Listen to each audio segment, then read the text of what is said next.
Is it time for recess yet? I'm so glad you found time to join us here on the Childcare Director's Chair, where Erica Sacoccio shares her best practices that she's refined through her passion of directing childcare centers over the last 23 years. From parenting interaction, systems to save you time, money, and stress, to profitability. She shares it all from the Childcare Director's Chair. Hey guys, welcome back to another episode of the Childcare Director's Chair podcast. If you don't know, now you do. I am Erica Sacoccio, the host of our show, and I'm so happy that you are here today. I am in such a great mood. I hope that you are too. We're going to talk about one of my favorite topics, which is taking care of your people. And today's episode is Cultivating Connections, Building a Community in Childcare. And so before we dig into the content, I'd love to share a quote. It's from Helen Keller, and she says, "Alone we can do so little, but together we can do so much." And that really is true. Like, imagine you're starting your journey as a childcare director and you're eager to make a positive impact. As you navigate the role, you quickly realize that success isn't just about managing operations. It's about those relationships that you cultivate, creating dedicated staff or supportive parents to community allies. Every connection plays a critical role in shaping the environment where children thrive. So let's explore how surrounding yourself with the right people and nurturing these connections can really elevate your program to not only reach new heights, but make a significant impact. And that's what we're here to do. We are here to make impacts in the lives of our children and our community. So let's start at the foundation, because every great house relies on a foundation. So surrounding yourself with the right people, and not just your team, but beyond your team. It's that extended circle that includes parents, local businesses, community leaders who all share your passion. When I began my journey, I made it a priority to connect with each staff member, and I continue to do that today. Learning about their aspirations, their strengths, and far beyond the where do you see yourself in 5 years? Where do they see themselves right now? Where do you see yourself in 5 years? Yeah, that's great. And that gives you some goals and a track or trajectory to focus on, but you can't do that if you're not okay today. So it's really important to check in with folks where they are right now in their journey. I love also learning about their aspirations and what they feel their strengths are. So often when we do one-on-one meetings with teams or our staff members, we might be like, I feel you're really great in this, but this is an area you can improve on. Maybe they think they're great in that area, and maybe you're the one who's wrong.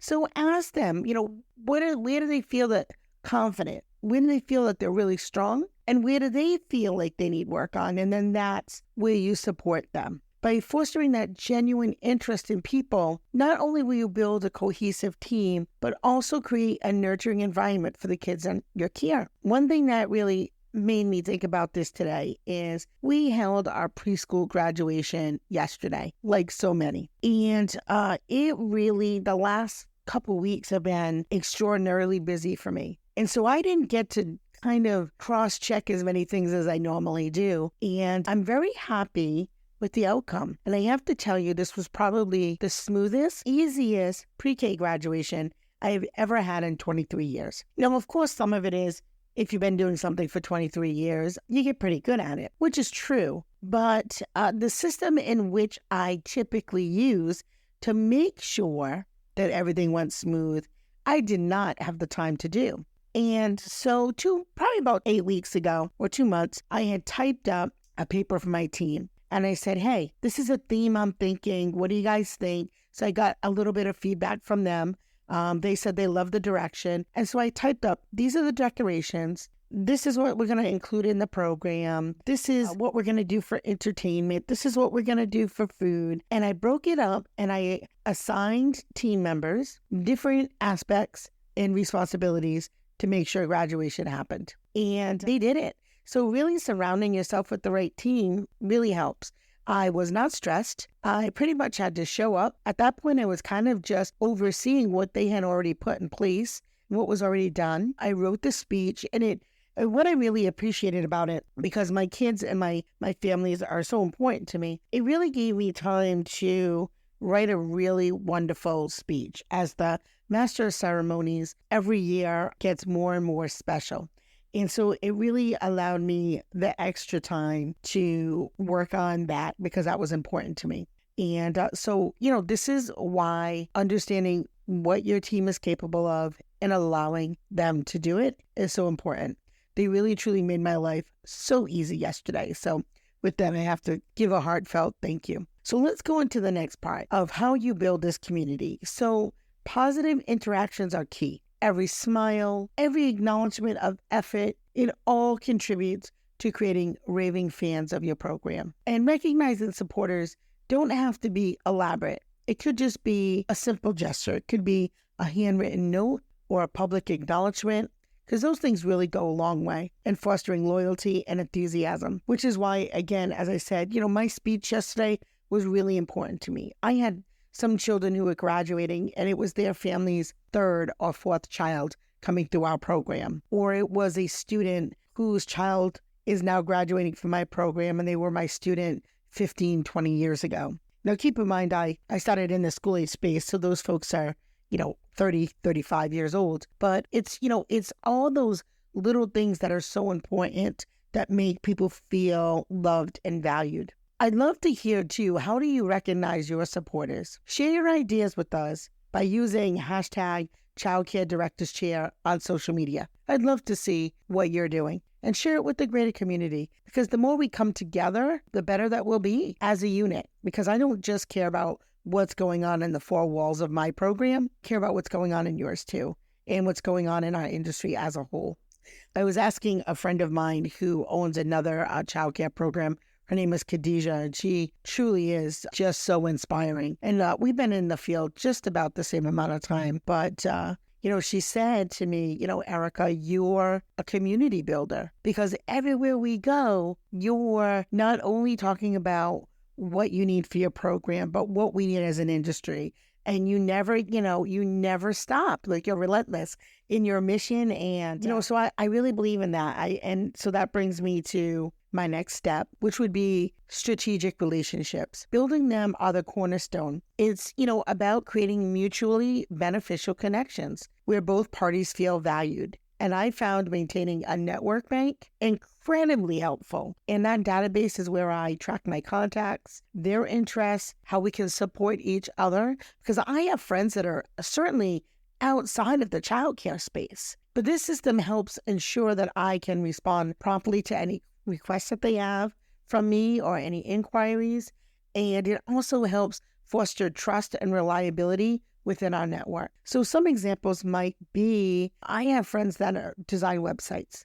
And maybe in my passing, as I network with other childcare owners, maybe they're talking about how their enrollment might be down, or how, the free pre-K may have, put a dent in their enrollment for that age group. And, they don't feel like their website is great. I make those connections for folks. I also have a great friend who owns thrivingchildcare.com, Adrienne, and she connects me with the best, the coolest ECE leaders in the field, throughout the country, because we're both on other sides of the U.S. And so it's those strategic relationships that really help make those lasting, lifelong partnerships that will become raving fans for your program and you. Another thing that I really love to do is create rituals. I believe rituals play a vital role in enforcing core values. For our program, annual events like our